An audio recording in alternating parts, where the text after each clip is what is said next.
Olá, psicólogos, psicólogas e estudantes de psicologia. É com muito prazer que hoje eu vou estar aqui inaugurando um novo quadro que surgiu em decorrência de sugestões, né, de colegas da terapia cognitivo-comportamental, surgiu como demanda de grupo de estudos, mini cursos, né, na qual, nesse quadro, eu vou estar falando, pessoal, a respeito de técnicas cognitivas e comportamentais. Óbvio que a gente tem que ser sensato, né, que eu vou estar fazendo aqui um apanhado das principais técnicas, né, que vocês podem estar utilizando aí no contexto clínico, no formato de pequenas aulas aí, né. Então eu espero que através desse quadro, vocês possam estar cada vez mais desenvolvendo, né, se desenvolvendo essas técnicas para vocês estarem utilizando no contexto clínico. E eu comecei com uma sugestão, onde eu fiz um levantamento e muitos de vocês falaram que têm dúvidas com relação ao uso da seta descendente. Então esse vai ser o primeiro vídeo de uma série que eu vou estar fazendo, na qual eu vou estar apresentando, uma vez a semana, técnicas cognitivas ou comportamentais, né, para a gente estar trabalhando.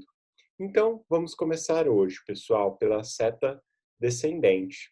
Aproveito também para reafirmar aí para vocês, lembrarem de já se inscreverem no canal, né? E indique esse vídeo para um psi que está muitas das vezes com dúvida, que você percebe que se sente seguro, que conversou com você a respeito dessa técnica.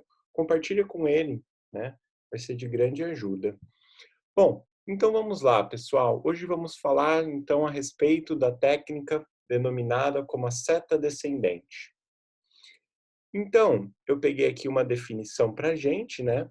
Aqui vocês vão encontrar a referência, é do livro do Paulo Knapp, que é a Terapia Cognitivo-Comportamental da Prática Psiquiátrica. E ele define lá, vocês vão encontrar uma definição, né? Ele citou o Beck nesse livro, e ele define lá a técnica da seta descendente, né? Da seguinte forma: uma vez identificado um pensamento com uma forte carga emocional, que a gente denomina como uma cognição quente, um pensamento quente, é aquele pensamento, né, pessoal, que é mais carregado emocionalmente, né, que é mais, que muitas das vezes, quando a gente for trabalhar, tem maiores chances da gente chegar a crenças intermediárias e as crenças básicas, né? O processo de desvendar cognições mais fundas para chegar às crenças intermediárias, que são as regras, atitudes e suposições, e crenças centrais, dá-se por meio de uma série de perguntas buscando os significados que os pensamentos mais manifestos têm para o paciente. Então, lendo novamente, né, essa frase, uma vez identificado um pensamento automático com uma alta carga emocional, que a gente chama de um pensamento quente, o processo de desvendar cognições mais fundas, mais profundas para chegar às crenças intermediárias, como regras, né, do tipo dever, eu devo, atitudes que são expressas muitas das vezes como tenho, que, né, atitudes do indivíduo perante o mundo e suposições do tipo ser então, e crenças centrais, que aí a gente vai ver crenças centrais relacionadas a si mesmo, aos outros e ao mundo, né? Dá-se por meio de uma série de perguntas buscando os significados, né? O que que aquilo significa, que os pensamentos mais manifestos, né? Mais ou subjacentes, né? Mais profundos têm com relação ao paciente. Então isso é a finalidade da técnica da seta descendente. É por meio daquele nível mais básico, que são os pensamentos automáticos, pessoal, a gente ir fazendo, cavucando, cavucando, até a gente chegar às crenças intermediárias e às crenças centrais. Mas por que eu tenho que chegar até elas, né? Essas crenças mais enraizadas? Horas, porque senão o nosso paciente vai ter grandes chances, né, de recaída se a gente não identificar ela durante o processo de psicoterapia, né? Visto que é assim, os pensamentos básicos, os pensamentos automáticos ali são a base, né, do processo de psicoterapia, vão estar ajudando na melhora do humor, mas a gente não pode esquecer das camadas mais profundas, que são as crenças intermediárias e as crenças centrais, que vão estar ajudando na prevenção da recaída. Então, por isso que a gente tem que saber utilizar a técnica da seta descendente, né? A gente precisa identificar essas camadas mais profundas, né? Então, essa é uma definição, pessoal, da técnica da seta descendente e ela é utilizada tanto para identificar a parte de crenças intermediárias quanto as crenças centrais, né? Ela é realizada muitas das vezes com a identificação e o terapeuta, né, pode estar utilizando juntamente com essa técnica o questionamento socrático, a descoberta guiada. É muito comum a gente utilizar mais de uma técnica com com a seta descendente, né? Aí vai depender do momento que a gente está do processo de psicoterapia, né? Então, tem outras variáveis aí. Bom, vamos ver então um exemplo. Eu peguei aqui esse exemplo, pessoal, para ilustrar o uso da seta descendente, que foi retirado do livro Aprendendo a Terapia Cognitivo-Comportamental, do Wright, Basco e Tace. Então, vamos lá, né? Aqui a gente tem um diálogo entre o paciente e o terapeuta para estar ilustrando, né? Então vamos lá, o paciente. Eu estraguei tudo. Nunca faço nada certo. Nunca vou conseguir ficar com ninguém, né? E aí o que que o terapeuta faz? E se isso for uma verdade? Ele questiona, né? Se isso for uma verdade absoluta, esse pensamento automático que foi colocado aqui. Então, qual que foi a resposta do paciente? Bom, se isso for uma verdade, eu vou estragar tudo. Simplesmente não sou capaz de dar certo nessa coisa de relacionamento íntimo. O terapeuta questiona novamente, né? E se isso for verdade? Bom, se isso for uma verdade, então significa que eu não sou bom em nada, sou inútil, sou cheio de defeitos, né? Sou uma pessoa sem valor, sou uma pessoa desvalorizada, né? E se por acaso isso for verdade, o que isso significaria em relação ao seu futuro? E aí o paciente questiona: nunca vou ser capaz de fazer nada certo, vou acabar sozinho. E aí aqui ele chega a uma crença nuclear, né? Possivelmente aqui ele está falando de uma crença nuclear de desvalor, né? Então, esse é um exemplo, pessoal, aqui, né? Pode ser também desvalor, pode ser aqui uma questão de desamparo, e aí vai variar. Eu questionaria novamente, para a gente estar chegando a uma camada mais profunda e estar tirando, né, essa dúvida que ficou. Bom, basicamente, pessoal, o que eu quero que vocês compreendam através desse exemplo é que, como vocês podem estar observando, a técnica da seta descendente ela é feita por meio desses questionamentos, né, que a gente vai fazendo. E não sei se vocês percebem, mas é muitas das vezes um movimento que é assim, a gente dá, parece que é algo até estranho de dizer, né? Mas parece que a gente está cada vez mais descendo, a gente está se aproximando, né? A gente é como se cada vez mais, quando o terapeuta e o paciente vão conversando, dá essa sensação, né? Nossa, parece que está indo cada vez mais profundo. Então, olha, como algo assim do eu estraguei tudo, nunca faço nada certo, nunca vou conseguir ficar com ninguém. A gente chega como nunca vou ser capaz de fazer nada certo, né? Vou acabar sozinho.